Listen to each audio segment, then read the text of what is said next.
السلام نے عرض کی مولا میرے ہاتھ میں آسا ہے. حضرت اللہ تعالیٰ نے فرمایا اس کو دریا پہ مار دو.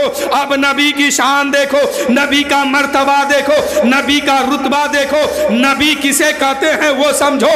حضرت موسیٰ علیہ السلام نے اس آسائے مبارک کو پانی کے اوپر مارا ہے. دریا نے 12 راستہ دے دیا ہے, اس لیے کہ موسیٰ علیہ السلام کے ساتھ 12 قبیلے کے لوگ تھے.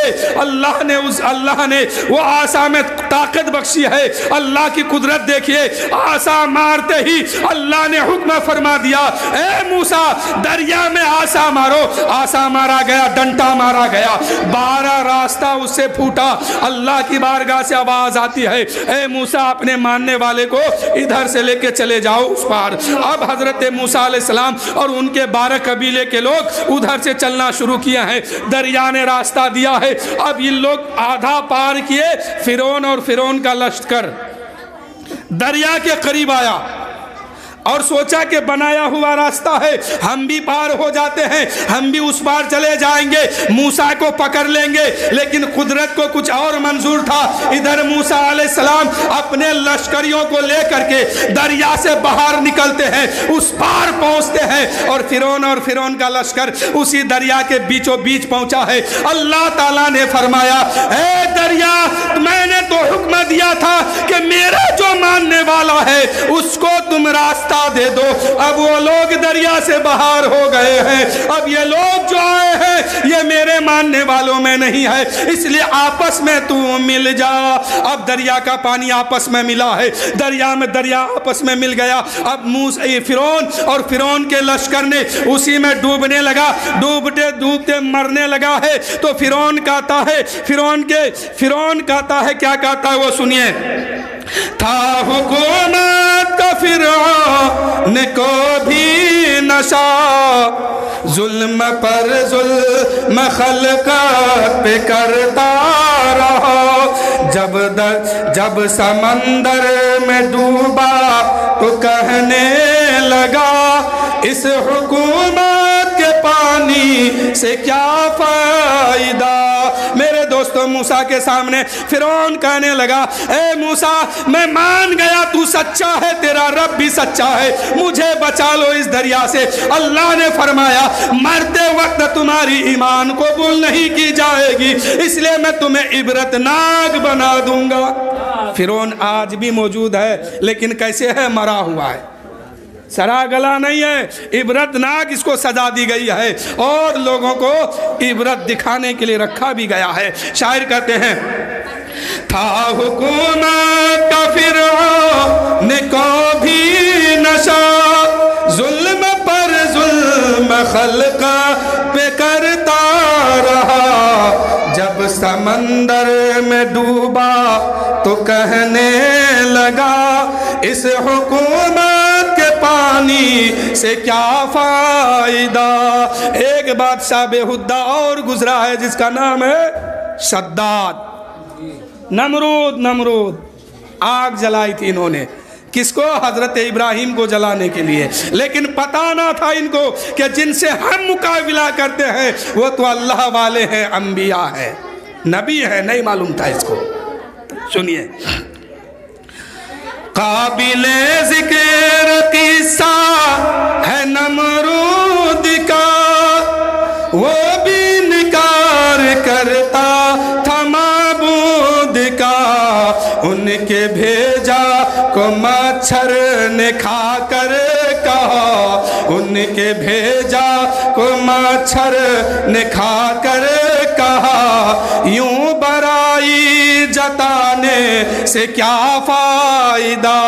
حضرت میرے دوستو جب نمرود نے اپنے آپ کو خدائی کا دعویٰ کرنے لگا اور کہا کہ لوگوں میں بھی خدا ہوں, خدا اسے کہتا ہے جو لوگوں کو کھلاتا ہے, جو لوگوں کو جلاتا ہے, جو لوگوں کو مارتا ہے. نمرود نے کیا کیا, ابراہیم کے سامنے 2 قیدی کو بلایا, ایک کو پوچھا کیا تیری سزا مکمل ہو گئی ہے, اس نے کہا سزا پورا ہو گیا, اس کو قتل کر دیا اور لوگوں کو دکھایا دیکھ یہ بچنے والا تھا मैंने कत्ल कर दिया। और एक को बुलाया, कहा अभी सजा मुकम्मल नहीं है, कहा कि तू अभी जेल के अंदर रहो। तो जिसे बचाना था उसे मार दिया, और जिसे बचाना था, जिसे मारना था उसे बचा दिया, और दावा कर दिया देखो हम भी मारते हैं, हम भी जिलाते हैं, हम भी खिलाते हैं, हम भी पिलाते हैं, हम भी सब कुछ कर सकते हैं। इतने में एक लेंगरा मच्छर वहां पे घूम रहा था। वो मच्छर ने सुना कि ये तो अपने आप को खुदाई का दावा कर दिया है, इन्होंने तो अपने आप को रब कह दिया है, अना रब्बुकुमुल आला, ऐ लोगों मैं भी तुम्हारा रब हूं। इसने तो दावा कर दिया है अपने आप को खुदा होने का। लेकिन मच्छर ने कहा ए नादान, तुझे मालूम नहीं है मेरा खुदा वो है जो जिलाता भी है, मारता भी है, जिसे चाहता है जिंदा रखता है, जिसे चाहता है मार देता है, जिसे चाहता है भूखा रखता है, जिसे चाहता है सुला देता है। मेरा खुदा वो है जिसका कोई जवाब नहीं है, और तू अपने आप को खुदा कहता है, तो मैं खुदा की बनाई हुई एक छोटी सी मखलूक हूं, आओ तुम मुझसे मुकाबला कर लो। मच्छर क्या किया, उसके नाक में घुस गया। घुसने के बाद अंदर पहुंचा, दो रास्ता मिला उसे। कितने? दो रास्ते मिले। अब मच्छर समझने लगा अगर नीचे के तरफ गया तो कल बाथरूम में निकलना होगा, अगर ऊपर के तरफ गया तो मकसद में कामयाब हो जाऊंगा। अब मच्छर ऊपर चढ़ना शुरू किया, चढ़ते चढ़ते दिमाग में पहुंचा। अब नमरूद के सर पर दर्द होना शुरू हुआ है, नमरूद चिल्लाता है। नमरूद अपने आप को जो खुदाई का दावा कर रखा था, अब वो चिल्लाने लगा है, कांपने लगा है, रोने लगा है, और कहा कि मेरे मानने वालों इससे मुझे बचा लो, इस अजाब से मुझे बचाओ। लोगों ने डॉक्टर को बुलाया, हकीम को बुलाया, तबीब को बुलाया, सबने दवा दी, सबने अपना नुस्खा दिखाया, लेकिन किसी से फायदा ना हुआ। सबसे बड़ा जो हकीम था, सबसे बड़ा जो तबीब था, उसको बुलाया गया है, कहा मेरी इलाज कर दो, दवाई दे दो।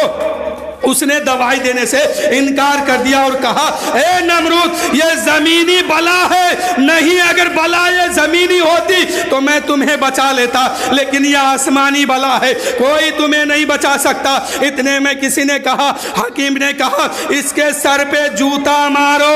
अब एक जूता मारा गया है। मच्छर ने देखा कि एक जूता पर गया, मच्छर थोड़ा सा दब गया और कहा उसको आराम मिल गया। नमरूद ने कहा अब तो मुझे सुकून हासिल हो गई है, आराम मिल गया है, इसलिए कि जूता पड़ा है।